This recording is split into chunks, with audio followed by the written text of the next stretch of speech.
Thank you, Steve. Good morning, everybody. This is Mike Dores, and I've been a skip tracer for about 40 years. That's correct. I was the manager of a very large attorney service in Los Angeles for many years. I know your business quite well. I was the process manager first. Actually, before that, I was a process server. Put myself through college, actually, as a process server and managed the process department and then the entire company. Up until about 1981, when I began skip tracing, taught myself how to skip trace, and actually did all the skip tracing for several attorney services for many years until I opened Merlin in 1991. We just sold Merlin last year, or the year before, and reopened our skip tracing business called MDI, or Mike Dores Investigations. And what we're going to talk about today is essentially how to locate people as an attorney service, how to do more than just the basic searches into a database to locate somebody. Now, if you have any questions, I believe that you can just ask them right while I'm working here. Go ahead and interrupt me if you have a question, something that you don't understand. And I'll see if I can answer it right at that point, or let you know that your question will be answered right away. So let's get started here. Okay, so before you even start your job, there are a few things that you really need to do. You need to know as much as you can about your subject. One thing I learned over the years working with attorneys is, especially with the paralegals and the librarians, those that send over jobs to locate people, is that they really rarely send you everything they know about somebody. You almost have to learn how to interrogate your own client in order to get the information that you need, especially with a common name where you need as much identifying information as possible. You need full names and middle initials for people. Obviously, you want their dates of birth and social security number if they have them. You want spouses and children's names and dates of birth if they're there. Now, you're wondering, well, why would I want their children's names, for instance, when children's names are not in a database generally? And let's say I'm looking for a William Smith, and I know that he's got a 7-year-old daughter, and I know her name is Jessica. Now, if I find a potential William Smith in my database, I might want to talk to the neighbors first to find out if there's a little girl named Jessica living next door. Now, you have to be careful when you're doing that. This is when it's great to be a woman skip tracer. Women generally are better skip tracers than men because they're less threatening on the telephone. You really want to be careful when you're talking to a neighbor about who lives next door and whether a kid lives next door. But if you're a good skip tracer, you can do it. And that would then tell me that this guy next door, this William Smith, is my guy. You want to know all known addresses and phone numbers. Any old addresses could break a case for you. A neighbor at an old address, for instance, might very well know where your subject went. A landlord might know where your subject went. So you really want all the old addresses you could possibly get. Old phone numbers are good. I call every phone number. Any good skip tracer is going to call any phone number that was ever known to be a number of a subject, because that number could refer to another number, or it could be his mother's house. Lots of reasons to call old phone numbers. You want to know where he worked in the past or currently, what his occupation is.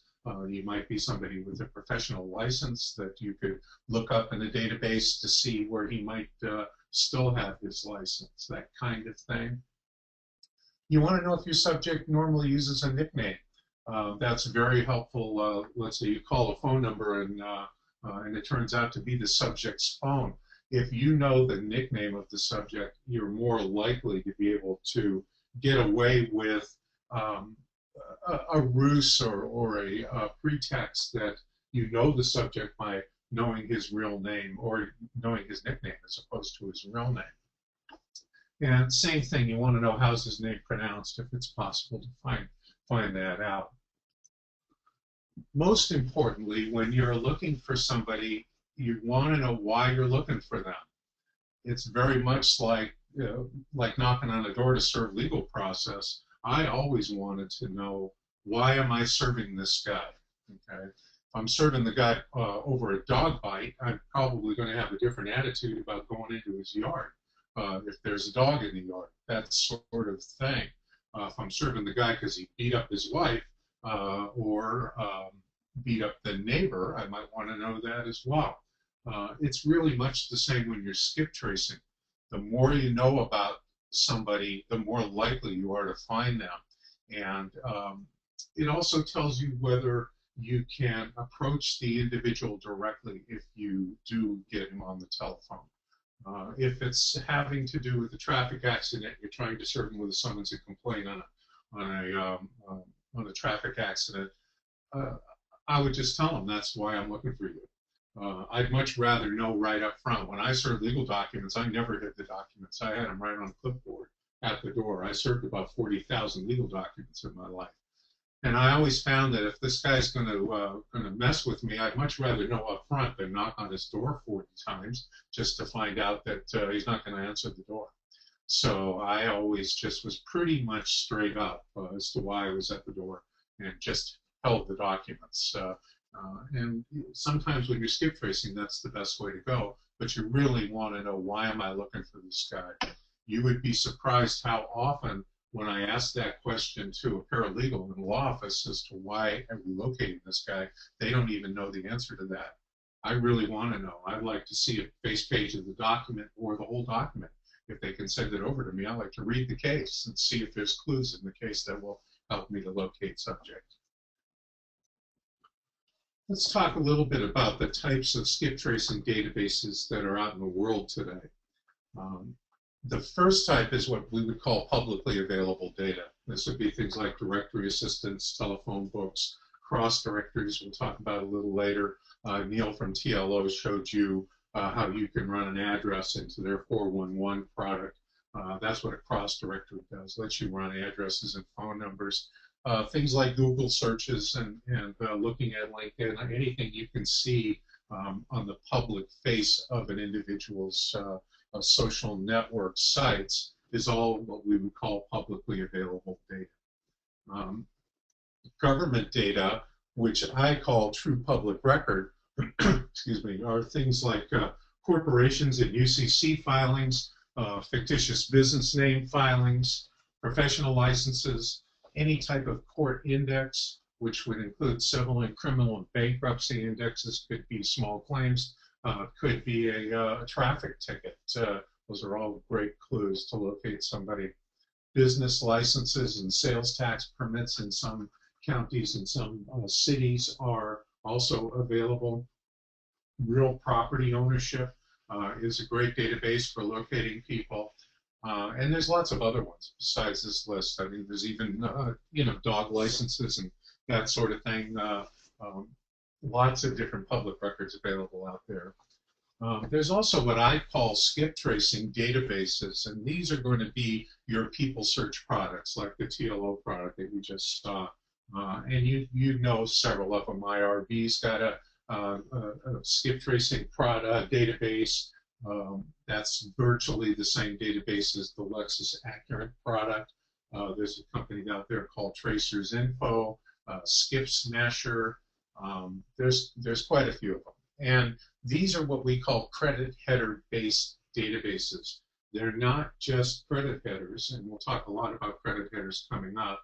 They include a lot more information than just credit headers. They're what we would call compiled databases. They're going to have information from property records in there, DMV records, voters, phone listings, all kinds of different databases. The reason that credit header-based databases from different companies have different data is because of sort of the secret sauce that each of the companies uses to build their people search product. A little bit about the government data that's out there, what we call true public record. Something you want to remember, you guys probably know this better than most investigators do because you see documents all the time that are filed documents documents at government agencies.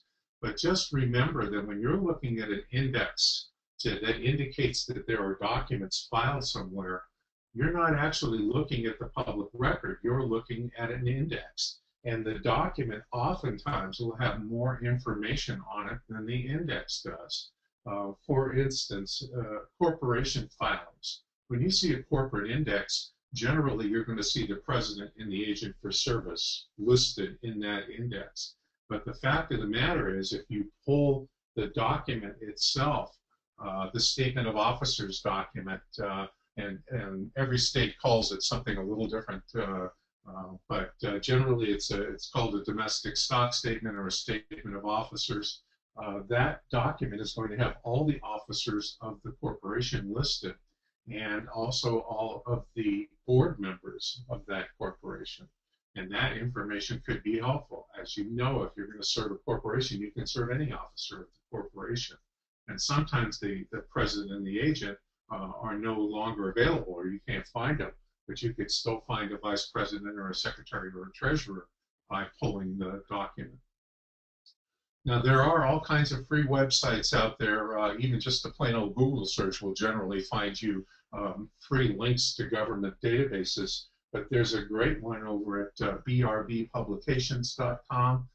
You can go take a look at that. I assume you all have a printout of this PowerPoint.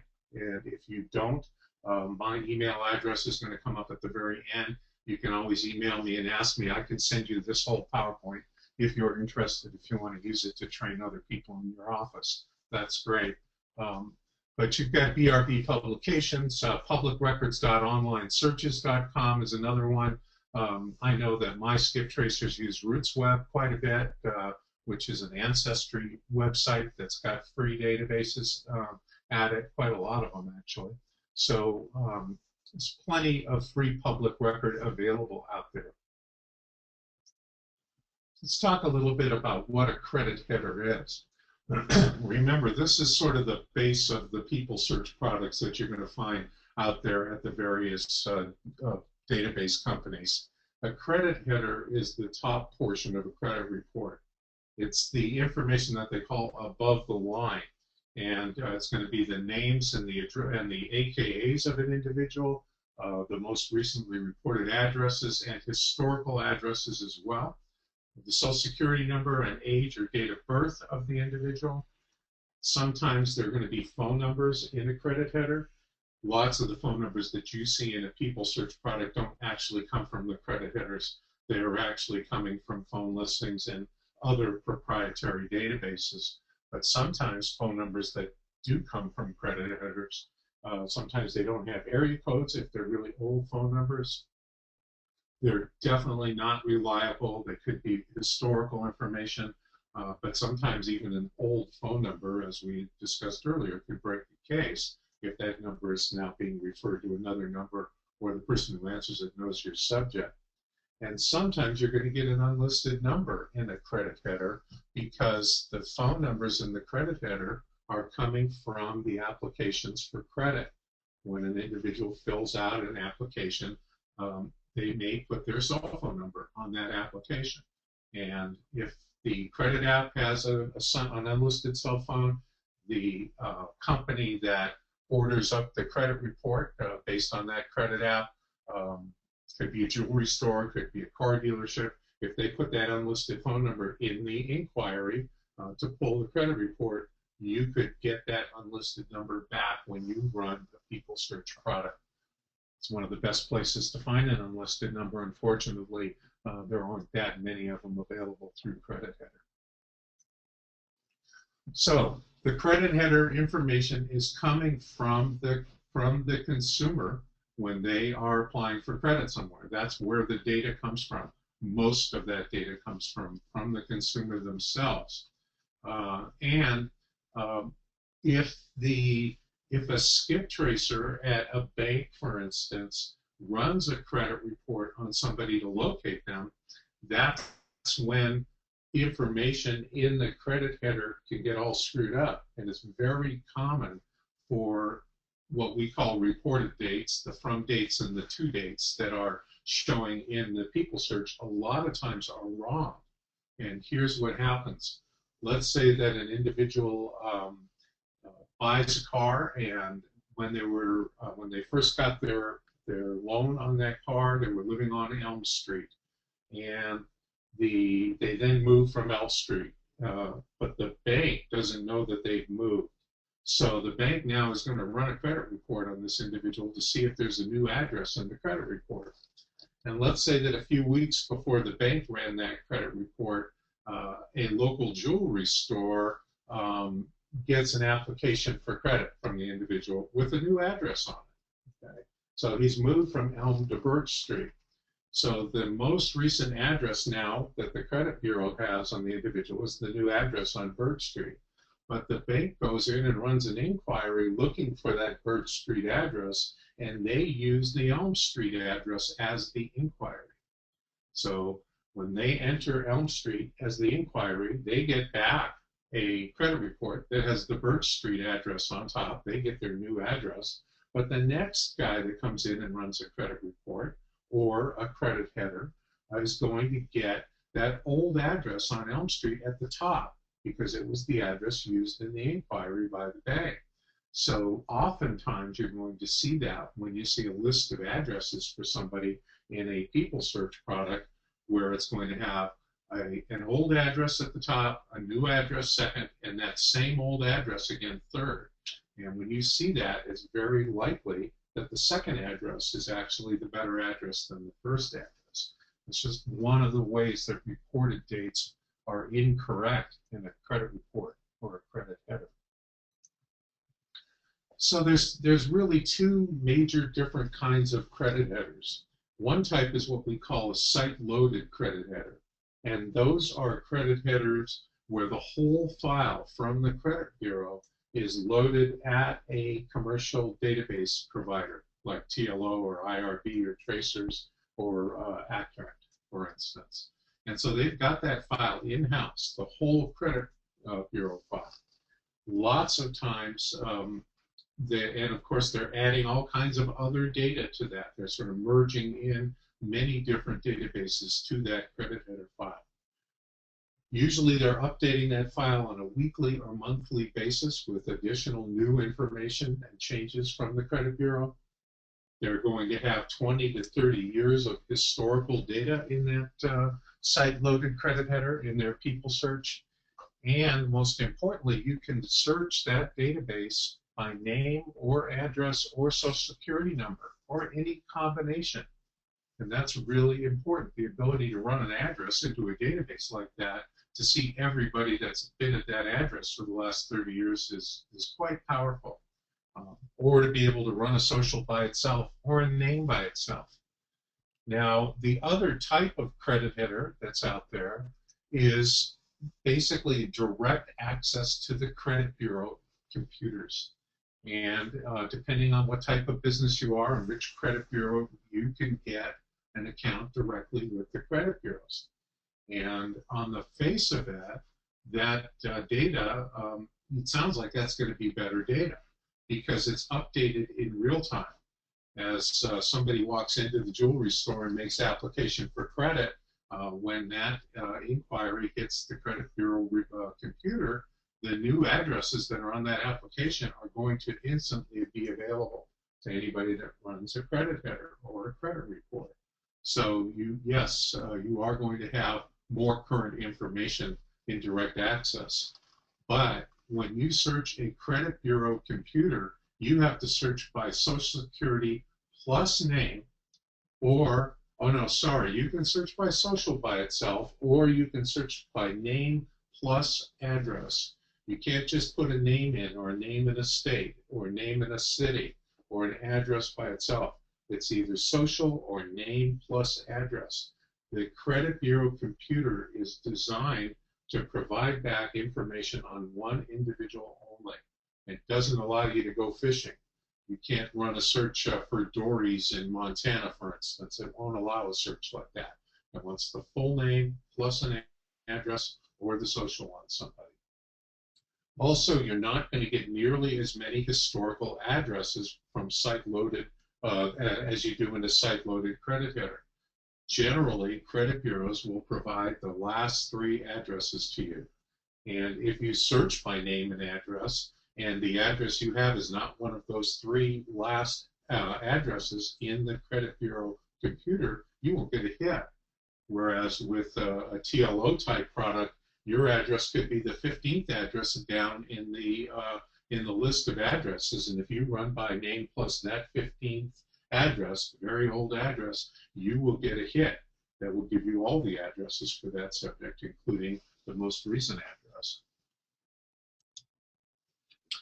There's a whole list here of illegal uses of credit headers. When you sign up to for an account with a company like TLO, for instance, they're going to have you guarantee in your agreement with them to not use credit header, which in this case would be their people search product that includes credit header, for all these various reasons that are listed here. And this is only the first page of them. This all has to do with a law called the Grain-Leach-Bliley Act, which I'm not going to get into here today, which you really should understand as well as possible. It's a federal law, and it is going to be discussed in your agreement with your database provider, but these are the things you cannot do with credit header data. It's just illegal. And unfortunately, there's a whole other page here. You can't use it just to locate friends and family. You have to have a legitimate purpose. When you sign into your database, you're indicating when you sign in what your legitimate purpose is. Those are the reasons why you can use the credit header. So I'm just giving you the list of all the reasons why you can. And you put those two lists together and don't make a mistake, because all of the companies that you buy data from have the right to audit you at any time. And if you run a Social Security number on a famous person, for instance, very likely you're going to get a call from your database provider asking you to document why you use that database. And you have to prove up what your appropriate purpose under the Grain-Leach-Bliley Act was for the use of that search, or they're going to shut you down. They'll just close your account. I ran a database company for over 20 years, and we would get inquiries from our credit bureau suppliers on a regular basis asking us to get information from our customers, and we'd have to go to the customer and ask them to prove it up. And if they couldn't prove it up, or if the information they gave us did not support their use of that data, we had to shut them off. So be careful. It is also a federal law that you're dealing with, and you could be arrested for using credit header.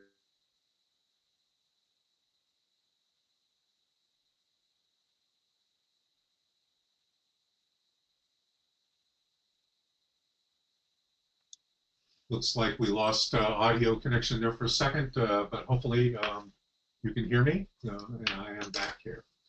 Now, here's sort of some tips on how to run a name search. And this is not just for credit header. This would really be how to run any kind of name search anywhere, okay? The goal of a good name search into any database is to run as wide a search as possible and still end up with a manageable results list. So what does that mean? Well, what does a wide search mean, as wide as possible? Well, the more information you put into a name search, or any kind of search really, the more information you put into the search, the less results you're going to get back. If you add a middle initial, for instance, into your name search, you're limiting your results to only hits with that middle initial. And I never use middle initials, for instance, when I run a name search, unless I'm using a very common name. If I have a William Smith that I'm looking for, I would try it with just whatever information I have. William Smith, if you've got an address, add it along with the name to limit your results. Or you could then use the middle initial with a very common name. But if you have a very unusual name, my wife's name is Jordana. If I'm looking for my wife, Jordana, I would never use a middle initial in her search. The reason you leave middle initials out whenever you can is that databases have wrong middle initials in them. And or maybe her name doesn't have a middle initial in a particular database. And if you use her middle initial, you're not going to get a hit. Now, some databases, if you run a middle initial and there is a hit in the database that has no middle initial, sometimes that database will provide the no middle initial hits back to you, but some of them don't. And those are the kind of rules you need to learn about how a database works. Run a search with a middle initial into your database, your favorite database, and see if some of the hits that come back have no middle initial. They might. They might return no middle initials only when the middle initial you use doesn't work. Let's say you run William X. Smith in Austin, Texas. And if there are no William X. Smiths, the database might return all the William Smiths with no middle initial, that kind of thing. But each database is different, and it's those little rules about what they return depending on how you search that make you an expert searcher. All right, and I think this is what we talked about on very unusual names. Just run the last name only, for instance. If you're looking for somebody with a very unusual last name, just run the last name. If the database allows a first name only search and you're looking for Jordana, just run Jordana in Montana and get all the Jordanas. Women change their last names certainly much more often than men do, and you might have a different last name than is in the database for a woman. So if you can leave the last name out of the search and the first name is very unusual, try it. All right, I want to talk a little bit about how to determine what the best address is that in a list of addresses, you're going to see, I call this the most likely current address. Remember, it's not necessarily a right address just because we determine it's the most likely current address. It's the best place to start your verification process. And we'll talk next about what that means. What is a verification process? Now, you folks, because you've got process servers that you can send out in the field to verify an address, at least less expensively than most investigators who would have to send an investigator out, you have that advantage over investigators, the fact that you can go knocking on somebody's door for cheaper than someone else can. But really, you don't, as you know, you don't want to send servers out to bad addresses if you can avoid it. So you really need to verify the addresses that you find, because even what we would call the most likely current address in a list of addresses is only going to be right about 50% of the time, if that. More often than not, it's wrong. And you do not really just want to pick off an address, especially if all you use is the through dates, okay? But if you are going to, one of the clues for is an individual currently at an address in a list of addresses is by looking at the first date reported of the two dates that are attached to each address in a database result. It's going to be the most recent first date reported that is your best clue, not the most recent last date reported. And I'll explain why. And just so happens that I used a picture of the TLO people search results on me to show you where the through dates are in the database. And you can see them, the big red box shows the through dates for the address at 155 Formosa Street in Morro Bay, which is, by the way, where I am right now, actually. But this is not my address. This is a vacation rental in Morro Bay, California that I go to in the wintertime sometimes. The rest of the time I live in Montana. And for whatever reason, the database provider, in this case TLO, says that I've been at this address from 1975 to present. Now, that 1975 date happens to be the date that I opened my account with TransUnion, the first time I ever showed up in TransUnion. They used the wrong date, actually. This is a typical database error, is to use what they call the account creation date from TransUnion as the from date, the first date being the from date. And it says I've been there from 1975 to present. Well, I bought this house in 1997, so certainly I hadn't been here since 75. I can see why they say that I'm there now, because there's no indication of any better address than this. This address has not been superseded by another address, so the credit bureau believes that I'm at this address today. Well, today I am, but I'm here sporadically. So it's really not my best address. The great thing is that actually all the next 3 addresses are all right. In fact, the next 4 are right. I do live in Big Fork. That P.O. Box 2860 in Big Fork is my address. It's this one right here. This Wolf Creek Drive is my address in Big Fork where I live. 220 South Complex Drive is my business. And this is all really good stuff. It's all right. Here's my phone number at my business. That's correct. That's an old phone number from Merlin Data Publishing. That's not right anymore. 215 South Complex is actually across the street from 220. So my address history through TLO is actually quite good. It's complete. It also shows my professional license here at 215 South Complex Drive. That's actually been updated with the state, so I don't know why TLO doesn't have the better address, which is just across the street. If you got this far, you'd find me anyway. But the main thing I want to show you is here, this from date and to date. Now, when it says present, many database companies will put last month's date for what they believe to be the most current address, and that last month's date will just move every month and move up 1 month. I like to look at the first date reported. In this case, I know that this first date reported is wrong, and I don't know what the real first date reported is for this address in Morro Bay, California. I know it's actually 1998 was when I first bought this house, but the fact that TransUnion has put this 1975 address or date here on this address really makes it hard for me to know what is this address. Is it right? Good thing is there's actually a phone number here. You could call the phone number and see if I'm at that address.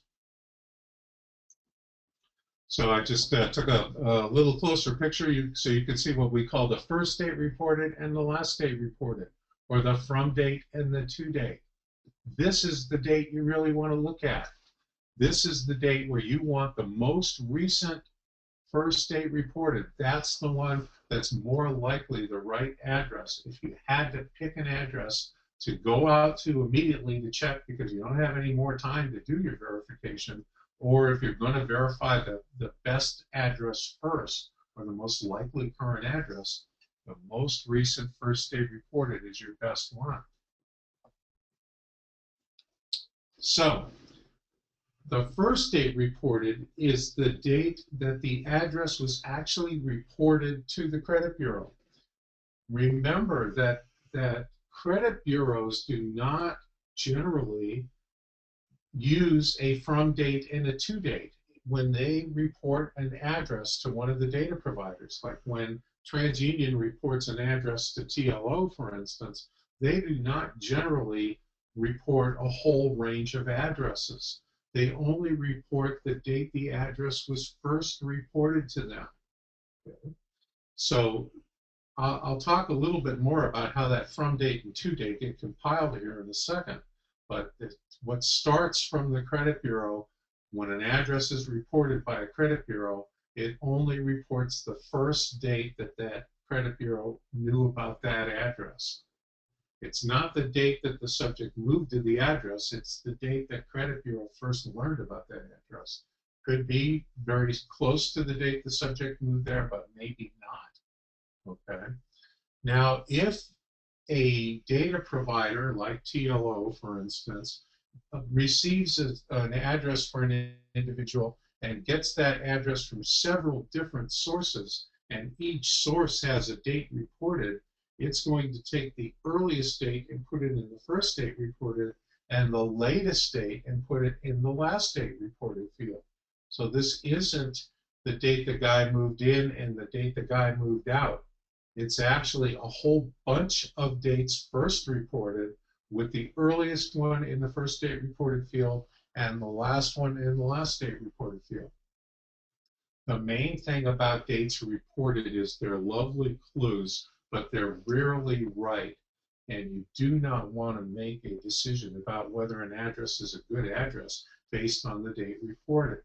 You just want to use that information to help you to start your verification process at the most likely address so that you verify as quickly as possible the address where your subject is.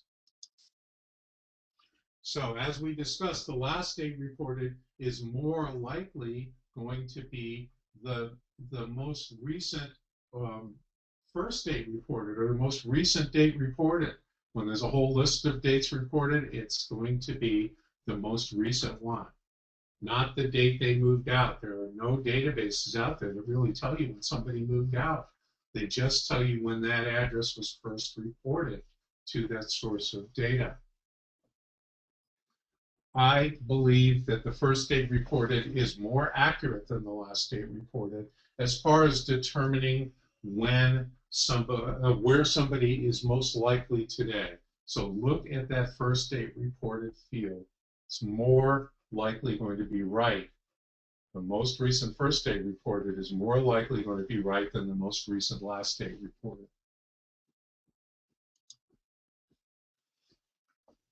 And here we talked about the range of dates, okay, which I discussed earlier.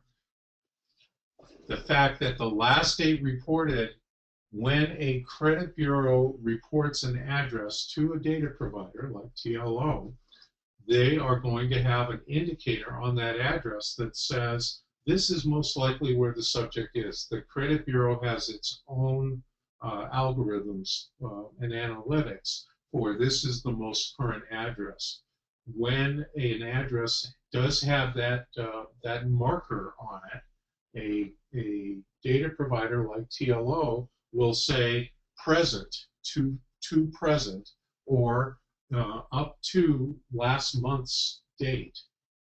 That's their indicator that says this is what the credit bureau thinks is the most current address. So unfortunately, I believe it's unfortunate, most data providers believe that the credit bureau is right when the credit bureau says here's where the subject most likely is. And so they put last month's date for the last date reported. I don't think that that's right. And I believe that the credit bureau is wrong just as much as anyone else is wrong about dates reported. And I like to go by the first date reported.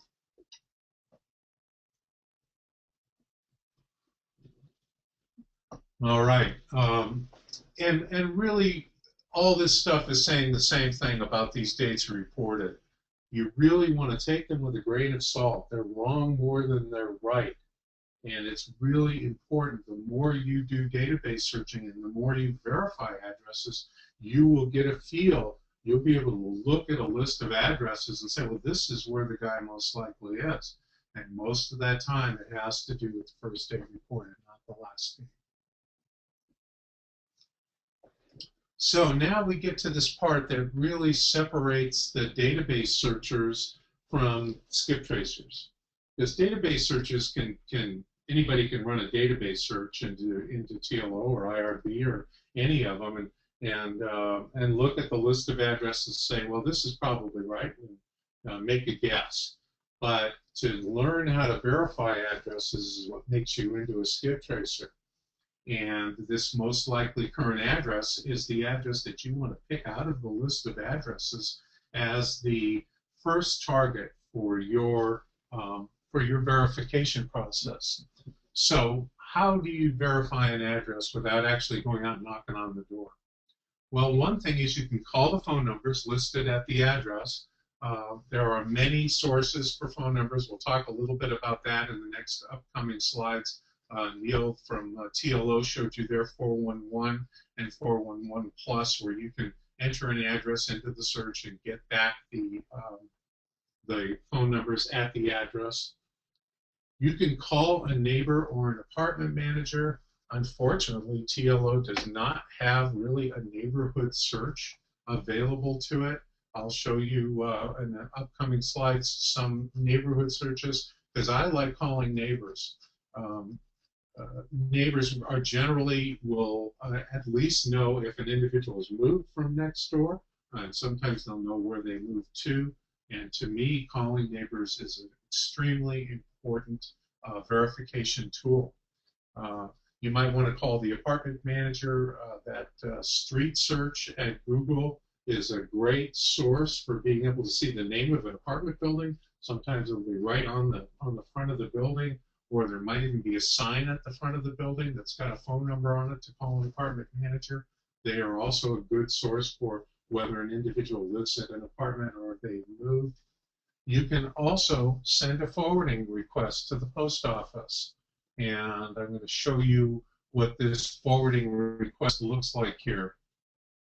What we've got here is a, let's take a look at a zoom here by page width. This is a request for forwarding information from the post office. This is a legal, legitimate request that you can make as a process server with legal documents to serve. Anybody who wants a copy of this document, if you don't have one, you can email me. My email address is at the end of this presentation, and I'll send this over to you. You enter your company name and address at the top here. You put the postmaster's zip code right here, city, state, and zip, and the date. You put the subject's name and the address that you have for them here. I filled this in, but this is the postal code, the federal code that allows you to get forwarding address information for free from the post office. It's right here, CFR number, this one right there.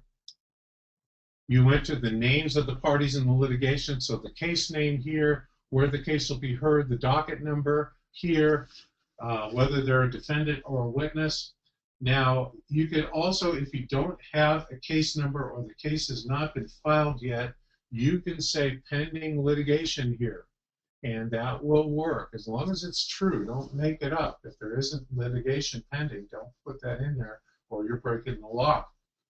And you could have a postal inspector show up at your door. It warns you here not to screw around and just tell the truth here, or there's a fine of up to $10,000. You certify your information here, sign it here. We put a reference number on ours, okay, and our address at city, state, zip go here, and then this is for the post office to fill in down at the bottom. A few things that we sort of added to this document that are not in the sample document that the post office sends us indicate, number one, still receiving mail at the given address. We added this one here. They're technically not supposed to tell you that. Once in a while, they'll cross that out if you put that on there, and they'll say, no, we can't tell you that. But that is a great evidence that at least the subject's getting mail there. And you can use this actually as evidence in a case. If you subserve somebody at that address, for instance, and then do a mailing to that address after you subserve, you can prove up that at least the individual should have gotten the mail there based on the fact that the post office says that they were still getting mail there at the given address. Okay. We also added this, please fax to, down at the bottom. This helps us to get some of these letters back when the letter doesn't come back otherwise. And there are going to be cases where the letter just does not come back. It just, you send it out and they never return it. Sometimes they will fax it to you. Sometimes, and we always ask them to fax it. as well. I'd much rather get it faxed back than mailed back. So we put a fax number down here, and that works pretty well for us. So if you don't have this letter, you can ask me for it. I'll email it to you. There, let's go ahead and do that.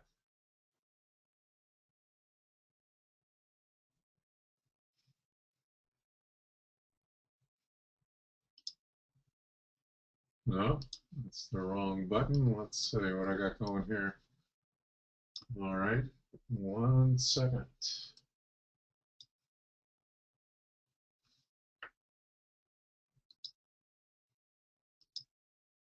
All right, there we go.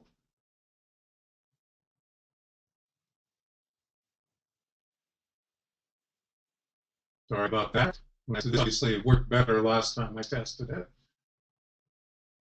Here we are.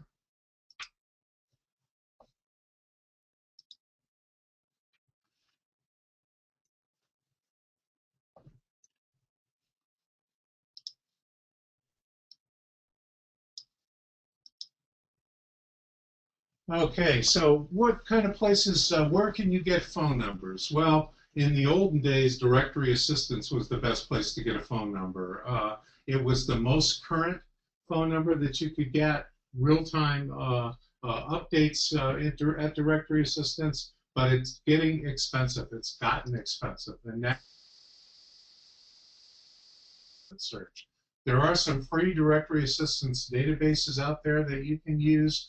What we have found is they're really not updated in real time. They're just like white page directories, which are updated once a year. So also, when you get a directory assistance operator on the telephone, they're in a big hurry. They're working under the clock. They're not really going to pay much attention to the information they're giving you. They're going to give you 1 or 2 listings. They make mistakes. So we don't use directory assistance anymore, and we don't recommend that you do. There are lots of free phone number databases out in the world.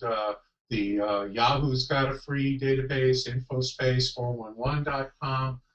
The 411 database at TLO is free. It's a good database. It's as good as any of them. They are just white page listings. Remember, white pages are updated once a month, so you're not dealing with the most current information, but at least you can get it for free. The 411 Plus database over at TLO, it will have more current information, but that's a charged database. It's tough to find phone numbers, especially with more people having cell phone numbers than ever, and cell phone numbers are very difficult to find. But there are these free databases online. You want to take a look at them at least. Now, I like to use cross-directories quite a lot because I like calling the neighbors. I like calling people across the street, etc.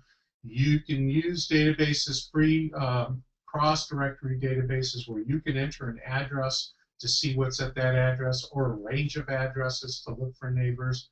Whitepages.com has a really good one. There's a product out there called bellscamp.com. Bellscamp is actually a product called skiptracing. And skiptracing is a product that allows you to leave a phone number for somebody. You can call their phone number and leave a phone number for them to call you back. And when they call you back, it's called a trap line. The number that they call back actually traps the phone number they're calling from and emails it to you. And that phone number they're calling from lots of times is going to be where they work or where they live. And you now have trapped the phone number. It also traps any messages they might leave for you. So you leave them a message saying, I need to call you right away, or make up a story for why they need to call. And if they do call you back, it traps their phone number. And one of the sources of data that Bellscamp gives you for free for using their service is a free cross directory. I like using that cross directory quite a lot, actually. I'll show you a picture of the Bellscamp cross directory in a second. So why use cross directories? So remember, a cross directory is basically a reverse phone number and address lookup of a white page directory. of a directory assistance database. The Bellscamp directory, it actually includes some unlisted and some cell phone numbers as well. So the Bellscamp cross directory is not just a white page cross directory, but you can search by address or by range of addresses or by phone number. And it's going to give you a neighbor or relative, somebody to look up. You could also search by last name. If you're looking for Dores, a search by Dores in Montana would find any of my relatives. As it turns out, I don't have any relatives in Montana, so you're only going to find me and my wife in Montana. But you could run Dores in Idaho or Dores in California, and you're going to find a possible relative by using a cross directory to do that. And we have in the past, when we've kept track of what's our source of information that broke a case, we've done this for years and years and years to determine, well, where's the best place to start looking for somebody when we have a case going.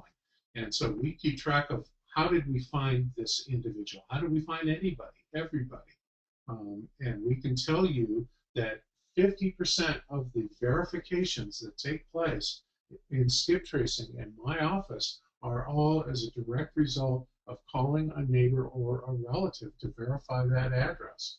And it's lots of times just using a cross directory will break cases for you. If you find an address in a people search type database, that's the best way to verify it. Call the neighbors. Here's a picture of the cross directory results that came out of the Skip Tracing database at bellscamp.com. I put in a range of addresses, okay? So the house number is 155. This is my address on Formosa Street. The number range is 100, so it's saying find me all the numbers that are 100 below and 100 above 155 Formosa in this zip code, and it comes back with this whole list of addresses with phone numbers. That's my number right there, and that's right. Here is neighbors across the street.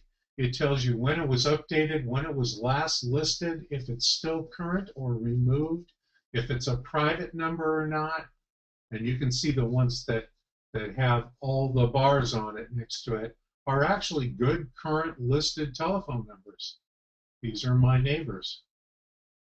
Most of these people are going to know us. This is a fairly short street in Morro Bay, or at least they're going to know that 155 is a vacation rental because we're not here. The ones that know us are the ones right across the street because they're actually sort of keeping an eye on the place to make sure if there are renters in here that are busting the place up. I get a call from them, so they know me that way. This is probably the best cross directory out there today, and it's free if you subscribe to Bellscamp. So if you're interested, also if you're interested in using a trap line to get people you're looking for to call you back so that you can tell what number they're using to call you, you can get a hold of Skip Tracy, Bellscamp. The owner's name is Paul Koulis. He's a good guy. Tell him I sent you. He'll work with you. He'll show you how to skip trace too. He's a good skip tracer. All right. So let's say I'm looking.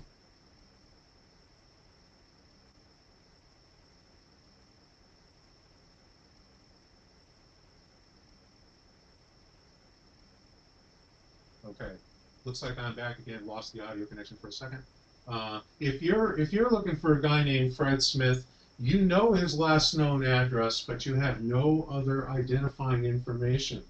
You run that name and address into your TLO type people search, and nothing comes up. Okay.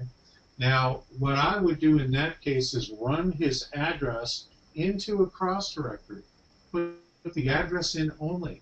And in this case, did happen. We used the name Fred Smith. I had an address for him in Los Angeles. This is not in the cross directory today anymore because he's not at this address anymore. But when I ran his address, it came up Frederick P. Smith.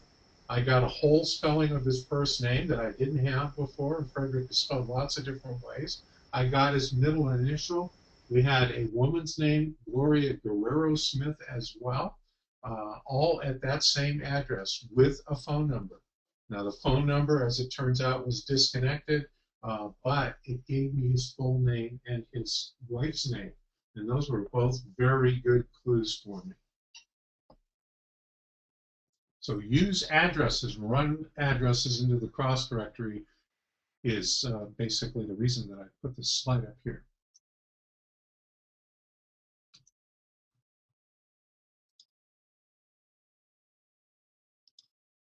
All right.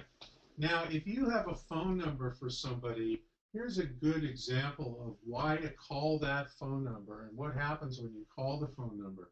So let's say that I'm looking for Sherry Sanchez, and the only information I have is an old phone number for her and a P.O. box.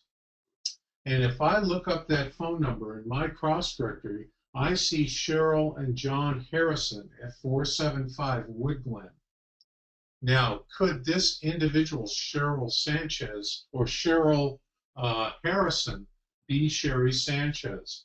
I think she certainly could be. So who do you ask for? If you call that phone number and somebody answers the phone, who do you ask for in that case? Notice the address is 475 Wood Glen. Well, if a woman answers the phone, I'm going to say, is this Sherry Sanchez at 457 Wood Glen? Notice that I asked for Sherry Sanchez. She's listed as Cheryl Harrison in the cross directory, and she's listed at 475 Wood Glen. So I asked for Sherry Sanchez at 457 Wood Glen. I mix up the address a little bit. This is a very good trick for getting people to say their address, okay? Because they will automatically, almost always, repeat back the address and repeat it correctly. She'll come back and say, well, it's 457 Wood Glen or 475 Wood Glen. She'll give me the right address. It's an automatic reaction. When I ask for Sherry Sanchez, most importantly, I am listening very carefully. I want to see how long does it take her to answer me. If she has to stop and think about it for a second, she is most likely Sherry Sanchez. If she comes right back and says, no, I never heard of her, and hangs up, I'm no farther along than I was before. But if she says, well, sure, I'm Sherry Sanchez, or she stops to think about it for a second, I have very likely got Sherry Sanchez on the phone. And when I ask for her and ask her, is this 457 Wood Glen, she's going to come back and say, well, yeah, I'm Sherry Sanchez, but it's 475 Wood Glen. I've now got my reason for calling. I called because I had a wrong address for her. I could be some kind of a delivery company, and she's going to correct the address. So it's a very good source for getting a possible address for somebody when all you have is a phone number is a good cross directory. So let's talk a little bit more. Yes? We have a few minutes left, so I want to see if they have any questions. I know you got a few more slides on your presentation, but did anybody have any question? Okay, hold on one second. Let me get a mic to you. I'm sorry, Mike. Hold on a second. Not at all, sure. Pass this down, please. I have one question about on the CRF 39 form. Yes. If they don't have a P.O. box, but we go into, if we're looking for an address, can we use that form if they don't have a P.O. box? Well, yes, the form is for two purposes. So you can use the form to get a forwarding address from any address. It doesn't have to be from a P.O. box. So it's really a dual purpose form. One is to get a forwarding address, any forwarding address from either a P.O. box or a real site address. The other purpose of the form, and I thank you for bringing this up because I forgot to mention that, is that you can use that form to get a physical address that's on the application for a P.O. box. So if all you have is a P.O. box, you can fill out this form and just put the P.O. box as the address for the subject. And if there is a physical address, they'll fill it in for you. Now, what we found is that in most cases, the application for the P.O. box has a wrong address on it. So it doesn't help that often to get the site address or the physical address that's on the application for a PO box. But sometimes it's right too. You guys have the luxury of not always looking for flakes. Some of the people you're looking for aren't flakes at all. They just moved. Or the PO box wasn't really being used to hide. It was just where they got their mail. Another thing that you should know is if you're looking for the physical address on the application of a PO box for a business, the post office has to give you that information over the telephone. You do not have to send in a request like this. And you can just call the box clerk, call it early in the morning, about 6:30 in the morning is a good time to get the box clerk because they're getting in, they're not right in the middle of their day, they're not so busy yet. And ask for the box clerk for the particular zip code and give the box clerk the box number and tell them that you're looking for, is this a business box? And if it is, you want to know who signed the application, what their phone number is, and what's the address on the application. And the rules are that they have to tell you that if it's a business box. Hey, Michael, I hope that answers the question. I have two questions. Yeah, two questions for you from me. One, in regards to UPS boxes, UPS store, Yes. is there any legal requirement for them to use the same form for postal search? The requirement is that the post office box stores like UPS are supposed to have their customers fill out exactly the same application that's filled out by a postal customer at a post office, and they're supposed to provide that information to you. The PO box company is supposed to provide the information to you. My experience on that is that rarely works either. They know they're in the business of helping their customers hide, and they will rarely give you the information.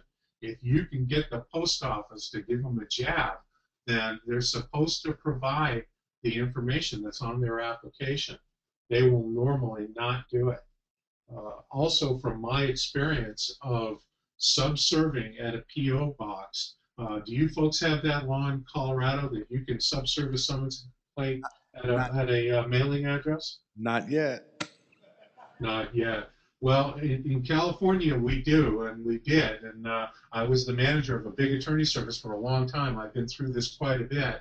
And I can tell you that it's dangerous to subserve a document at a PO box because you cannot really prove that the subject was getting his mail at that PO box at the time that you did the subserve. The PO box company will lie, and they'll lie in the motion to quash hearing. When the subject files a motion to set aside the judgment and to quash the service, you'll lose because the PO box owner will just say that he wasn't getting his mail there during that time, and the court will set aside the judgment. So it's always better, we have found over the years, to publish a summons and complaint with a due diligence declaration rather than subserve at an address that may not be a good address. So if you do get your laws changed, be careful on that because it's not necessarily good news. You had another question as well? Yeah, sticking with that same scenario that you just described, what about sending a signature required piece of mail? Signature required as opposed to an address correction asking for a forwarding address on the envelope? Is that what you're saying? Yes, sir. That's what he's Like asking. a certified letter? You know, I never did a signature required. That's probably not a bad idea. We found in sending for address correction requested, or I guess they call it address service now, address service corrected, where you're supposed to get the envelope back with the new address for the subject. We found that lots of times that doesn't work, that the mail either gets forwarded by mistake when it's not supposed to, in which case now the subject gets a letter from you that maybe you don't want them to get. Also be aware anytime you send anything like that, whether it's for a signature or to get address correction with a new address back from the post office with the yellow sticker on the envelope, that you have to have something in the envelope. Okay, you can't send an empty envelope and do that. That breaks the rules of the post office. So as far as asking for a signature, have you done that? Has that worked for you? No, yes, he has. I'm away from him now, but yes, he has. Huh. Okay. All right. Well, we have not done that. We've not ever sent anything asking for a signature. Um, let's see. Hold on, Michael. No longer the percent. One Okay, go ahead. one last thing. I don't want to let you off the line without you being able to talk just real briefly because I'm like 10 minutes behind and I've got a speaker that's got to leave at a certain time. Oh, yeah. So I want you to tell them about your service and can you take me to, and you may not be able to do that now, but just give your address. I will make sure that they all get your address and your phone number and how to email you for your pricing list, or I can give them the one that you gave me. Go ahead. All right. Does everybody have my the handout for the PowerPoint? Yes, they do. Okay. All right. On the last page, which I have up on the screen, it's got my address, my email address, and my phone number. That's my direct cell. What we do is we do skip tracing for process servers and for investigators. So we're a wholesale skip tracing company, essentially. And if you don't offer skip tracing services to your customers today, you certainly can, and we can do the job for you right up front. We'll do the whole job and provide back to you an address to go out and serve the process. Or if you are offering skip tracing services, we can take the job after you have worked it, and on the jobs where you can't find somebody, we can do it for you. So give me a call if you're interested in that sort of service, and I'll talk to you about what you do now and the best way to be able to work with us and offer more services to your clients.